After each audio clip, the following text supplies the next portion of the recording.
दोस्तों मूवी शुरू होती है और हम 5 दोस्तों को अपनी कार से कहीं जाते हुए देखते हैं। सफर के दौरान वो सब एक बहुत ही बड़े कॉर्न फील्ड से गुजरते हैं जहाँ दोनों तरफ कॉर्न की खेती हो रखी है। यह सड़क सुनसान होती है और क्रिस अपने दोस्त जॉनी से बात करते हुए कार चला रहा था। तभी कार के शीशे पर अचानक से बहुत सारे क्रो आकर टकरा जाते हैं, जिसके बाद कार अनकंट्रोल होकर रोड से उतर जाती है और उन लोगों का बुरी तरीके से एक्सीडेंट हो जाता है। और जब सबको होश आता है तो जॉनी कार में नहीं होता है। दरअसल एक्सीडेंट के दौरान कार का गेट खुलने से जॉनी पीछे ही सड़क पर गिर गया होता है। पीछे क्रिस, ब्रायन और स्कॉट कार से उतरकर जॉनी को पीछे ढूंढने जाते हैं, मगर वो कहीं नहीं मिलता है। तब स्कॉट को लगता है कि शायद जॉनी कहीं मदद मांगने के लिए निकल गया होगा। अब वापस आते वक्त स्कॉट को खेत से कुछ ही दूरी पर एक घर दिखता है। फिर ब्रायन और स्कॉट क्रिस और नेटली को कार के पास छोड़कर उस घर की तरफ निकल जाते हैं ताकि वो लोग उस घर से मदद मांग सकें। खेत के अंदर जाते वक्त ब्रायन और स्कॉट को एक जंग लगी कार मिलती है, जिसकी झलक कुछ हद तक उनकी कार के जैसी ही होती है। इससे पता चलता है कि किसी का उनसे पहले भी इसी तरह से सेम एक्सीडेंट हो रखा है। अब आगे बढ़ते हुए ब्रायन और स्कॉट को एक स्क्रू क्रो भी मिलता है, जो कि देखने में डरावना लगता है। अब स्कॉट उस पर चढ़कर घर को ढूंढने की कोशिश करता है और उसे वे घर तो दिखता ही है और साथ ही में उसे एक रूम की लाइट भी जलती हुई दिखाई देती है। दूसरी तरफ हम देखते हैं कि क्रिस कार को दोबारा चालू करने की कोशिश कर रहा है, मगर कार स्टार्ट नहीं हो रही थी और नेटली सड़क किनारे जॉनी को ढूंढने की कोशिश कर रही है। तभी हम देखते हैं कि नेटली को खेत में एक लड़का दिखता है और जैसे ही नेटली उसे आवाज लगाती है तो वो लड़का भाग जाता है, जिसके बाद नेटली उसे ढूंढने के लिए थोड़ा और आगे चली जाती है। आगे जाने पर नेटली को सड़क किनारे एक स्क्रू गिरा हुआ मिलता है, जिसमें से सड़ी हुई बदबू आ रही होती है। नेटली जैसे ही उसका मास्क हटाती है तो उसे इंसान का दांत दिखता है और नेटली उसे देखकर डर जाती है और चिल्लाने लगती है। क्रिस जल्दी से वहाँ आता है और वे स्क्रू को देखकर उसे इग्नोर कर देता है और फिर नेटली को लेकर वहाँ से चला जाता है। फिर हम देखते हैं कि ब्रायन और स्कॉट घर पहुँच चुके हैं और वहाँ उन्हें कोई भी नहीं मिलता है। अब वो दोनों घर के अंदर जाते हैं और देखते हैं कि घर पूरा उजड़ा हुआ है। फिर वो दोनों उस रूम में जाते हैं जिसमें लाइट जल रही थी। रूम में जाने पर वो देखते हैं कि वहाँ एक सिलाई मशीन पर जॉनी बैठा हुआ है और वो एक स्क्रू की मास्क सील रहा है। ब्रायन और स्कॉट जॉनी से बात करने की कोशिश करते हैं, मगर जॉनी कोई भी जवाब नहीं देता है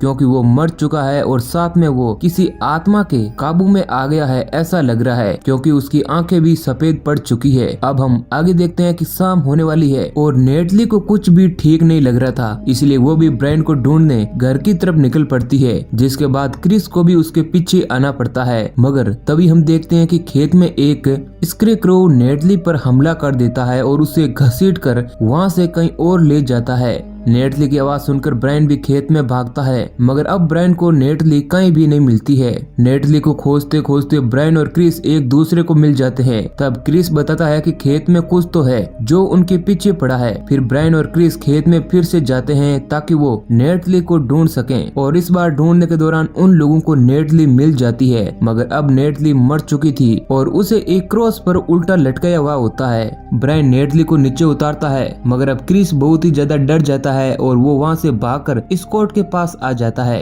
नेटली की बॉडी को नीचे उतारने के बाद ब्रायन उसकी बॉडी को लेकर घर की तरफ आ रहा होता है कि बीच खेत में ही ब्रायन पर एक और स्क्रू अटैक कर देता है और नेटली की बॉडी को लेकर वहाँ से चला जाता है। अब ब्रायन किसी तरह खेत से बाहर निकलकर स्कॉट तक पहुँचता है। अब वे तीनों लोग उस घर के अंदर जाते हैं जहाँ स्कॉट ब्रायन के जख्मों पर पट्टी करता है। फिर ब्रायन और स्कॉट घर के पीछे कुछ काम की चीजें ढूंढने चले जाते हैं और क्रिस घर के अंदर ही छानबीन करने लगता है। अब ब्रायन और स्कॉट को घर के पीछे एक कार मिलती है, मगर उसमें चाबी नहीं लगी हुई थी, जिसके बाद वो लोग उसकी चाबी गिराज में ढूंढने लगते हैं। तभी स्कॉट को वहाँ एक विजन आता है कि एक आदमी अपने एक टीनेज लड़के को मांस काटने का काम सिखा रहा है। तभी वहाँ पर उस आदमी का दूसरा नाकारा लड़का भी आ जाता है और वो आदमी उस पर गुस्सा करते हुए उसे काम करने के लिए कहता है। फिर इसके बाद स्कॉट होश में आ जाता है। दूसरी तरफ हम देखते हैं कि क्रिस को घर में छानबीन करते हुए कार की चाबी मिल जाती है और वो उन्हें रख लेता है। तभी क्रिस को एहसास होता है कि घर में कोई आया है और वो चाकू लेकर उसे घर में ढूंढने लगता है और ढूंढते ढूंढते वो सिलाई मशीन वाले रूम में चला जाता है। तभी वहाँ नेटली आ जाती है और वो किसी के कब्जे में थी, यानी उसका कंट्रोल खुद पर नहीं था। वो वहाँ आकर अपने एक हाथ की अंगुली में कील ठोक लेती है और फिर स्क्रेकरो का मास्क सीलने लगती है। अब क्रिस को कुछ भी समझ नहीं आ रहा है कि ये सब क्या हो रहा है। तभी अचानक गेट भी ऑटोमेटिक बंद हो जाता है। ये देखकर क्रिस बहुत ही ज्यादा डर जाता है और वो बाहर निकलने के लिए खिड़की से कूदने का प्लान बनाता है, मगर जब वो खिड़की से बाहर निकल रहा होता है तभी खिड़की का गेट बंद हो जाता है और इस दौरान क्रिस की एक हाथ की अंगुली भी कुचली जाती है, जिसके बाद क्रिस नीचे गिरकर बेहोश हो जाता है। और जब उसे होश आता है तो वो देखता है कि स्कॉट ने उसके हाथ पर पट्टियां कर रखी है। अब स्कॉट क्रिस को बताता है कि हमें बैकयार्ड में एक कार मिली है मगर उसमें चाबी नहीं है। तब क्रिस बताता है कि मुझे चाबियां मिली है, शायद ये उसी कार की है। और जब चाबियों को स्कॉट देखता है तो उसे भी यकीन हो जाता है कि ये चाबियां उसी कार की है, मगर यहाँ ब्रायन जाने से मना कर देता है और वो कहता है कि मैं नेटली को लिए बगैर यहाँ से नहीं जाऊंगा और वो क्रिस से चाबियां छीन लेता है, जिसके बाद दोनों में मतभेद हो जाते हैं। स्कॉट लड़ाई देकर घर से बाहर चला जाता है और फिर से स्कॉट को अब विजन दिखने लगते हैं। वो एक लड़के को खेत में जाता हुआ देखता है। अब स्कॉट उस लड़के का पीछा करते हुए खेत के एक खाली हिस्से में चला जाता है, जहाँ वो देखता है कि वो नाकारा लड़का अपने भाई को स्क्रेकरो दिखाने के बहाने पीछे से अटैक करके उसे जान से मार देता है और फिर उसे ही मास्क पहनाकर उसे स्क्रेकरो बना देता है। और जब स्कॉट को होश आता है तो वो खेत में एकदम अकेला होता है। तभी उस पे एक स्क्रेकरो आकर अटैक कर देता है और उसे एक क्रॉस पर उल्टा लटका देता है। स्कॉट हेल्प के लिए चिल्लाता है, मगर तभी वो स्क्रेकरो स्कॉट का पेट चीर देता है। फिर वहाँ ब्रायन एक कुल्हाड़ी लेकर आता है और वो उस स्क्रेकरो को मारने की कोशिश करता है और कामयाब भी हो जाता है। अब ब्रायन स्कॉट को कंधे पर उठाकर घर ले आता है और उसके पेट को क्रिस एक कपड़े से बांध देता है ताकि खून रुक सके। अब ब्रायन अंदर चला जाता है और फिर क्रिस स्कॉट से कहता है कि ब्रायन नेटली के प्यार में अंधा है, जिसकी वजह से हम भी मारे जाएंगे। क्रिस स्कॉट से कहता है कि मैं यहाँ से भागने वाला हूँ, तुम चाहो तो मेरे साथ चल सकते हो और चाहो तो ब्रायन के साथ रुकने का भी फैसला कर सकते हो, फैसला तुम्हारा है। जिसके बाद स्कॉट यहाँ ब्रायन के साथ रुकने का फैसला करता है और घर के अंदर चला जाता है। ब्रायन और स्कॉट मिलकर घर में छानबीन करते हैं और उन्हें एक शॉटगन मिलती है। तभी ब्रायन और स्कॉट को कार के चालू होने की आवाज आती है। दरअसल क्रिस कार के वायर्स को काट के उसके की सिस्टम को बाईपास कर देता है और कार को स्टार्ट करके वहाँ से भागने लगता है। अब कार खेत की तरफ जाती है, जहाँ एक स्क्रेकरो कार के सामने आ जाता है और कार अनकंट्रोल होकर एक क्रॉस से जा टकराती है। और जब क्रिस को होश आता है तो वो देखता है कि एक स्क्रेकरो उसके सामने है जो उस पर अटैक कर देता है, मगर जैसे ही क्रिस उसका मास्क खींचता है तो उसमें से वो शैतानी आत्मा निकल जाती है। तभी वहाँ पर ब्रायन आ जाता है और क्रिस वहाँ से वापस घर की तरफ भाग जाता है। ब्रायन वहाँ नेटली को देखता है और फिर वो शॉटगन से उसे शूट करने की कोशिश करता है, मगर वो ऐसा नहीं कर पाता है और फिर नेटली ब्रायन को मार देती है। फिर हम देखते हैं कि क्रिस घर आ जाता है और स्कॉट को बताता है कि अब शायद ब्रायन जिंदा नहीं रहा, जिसके बाद अब दोनों डर के मारे वापस घर के अंदर चले जाते हैं। घर के अंदर स्कॉट बहुत ज्यादा सोचता है और उसे हर स्क्रेकरो बनने के पीछे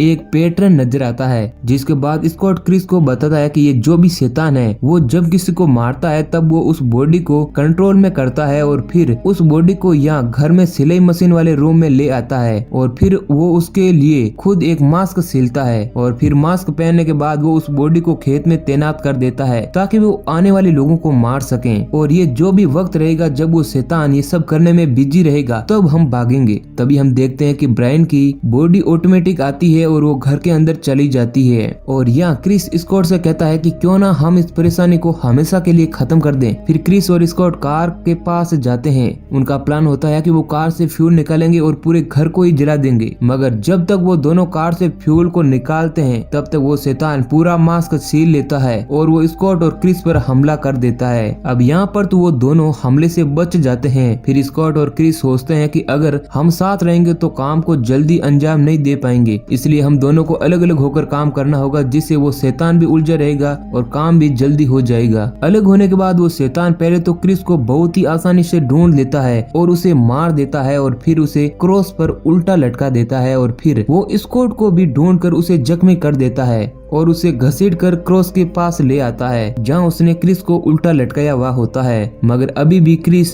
जिंदा था और वो स्क्रेकरो को पकड़ लेता है और फिर क्रिस स्कॉट को वहाँ से भागने के लिए बोलता है। अब स्कॉट उठता है और वो किसी तरह रोड की तरफ भागने की कोशिश करता है। अब इधर पीछे स्क्रेकरो इस बार क्रिस को जान से मार देता है और स्कॉट का पीछा करने लगता है। अब इधर स्कॉट भागते हुए रोड तक पहुंच जाता है और थक हार कर वह वहीं पर गिर जाता है। तभी वहां से एक कार जा रही होती है। वो स्कॉट की एक्सीडेंट वाली कार को देखकर वहां पर रुक जाती है। उसमें से एक आदमी निकलता है और वो स्कॉट को सड़क किनारे देख लेता है और वो स्कॉट को बचाने के लिए उसकी तरफ आने लगता है। इधर स्कॉट देखता है कि वो स्क्रेकरो अभी भी झाड़ियों में छुपकर बैठा है और उन लोगों पर नजर रख रहा है। मतलब दोस्तों साफ था कि यहाँ पर यह स्क्रेकरो उस आदमी को भी पकड़कर जान से मारने वाला है। और यहीं पर हमारी मूवी समाप्त हो जाती है। तो दोस्तों ये कहानी अगर आपको पसंद आई है तो वीडियो को लाइक करें और ऐसे ही इंटरेस्टिंग वीडियो पाने के लिए हमारे चैनल को सब्सक्राइब करें। धन्यवाद।